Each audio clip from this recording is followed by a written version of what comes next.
ಸಮಾನುಪಾತತೆಯ ಪ್ರಮೇಯ. ಒಂದು ತ್ರಿಭುಜದಲ್ಲಿ ಒಂದು ಬಾಹುವಿಗೆ ಸಮಾಂತರವಾಗಿ ಎಳೆದ ರೇಖೆಯು ಉಳಿದ ಎರಡು ಬಾಹುಗಳನ್ನು ಸಮಾನುಪಾತದಲ್ಲಿ ವಿಭಾಗಿಸುತ್ತದೆ.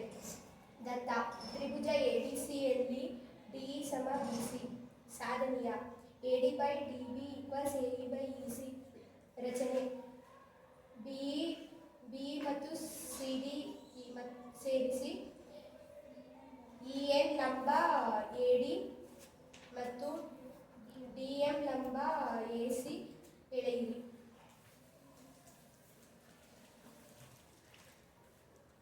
ತ್ರಿಭುಜ ಎಡಿಇ ವಿಸ್ತೀರ್ಣ ಅರ್ಧ ಇಂಟು ಎಡಿ ಇಂಟು ಇಎನ್. ತ್ರಿಭುಜ ಎಇಡಿ ವಿಸ್ತೀರ್ಣ ಅರ್ಧ ಇಂಟು ಎಇ ಇಂಟು ಡಿಎಂ. ತ್ರಿಭುಜ ಬಿಡಿಇ ವಿಸ್ತೀರ್ಣ ಅರ್ಧ ಇಂಟು ಬಿಡಿ ಇಂಟು ಇಎನ್. ತ್ರಿಭುಜ ಸಿಇಬಿ ವಿಸ್ತೀರ್ಣ ಅರ್ಧ ಇಂಟು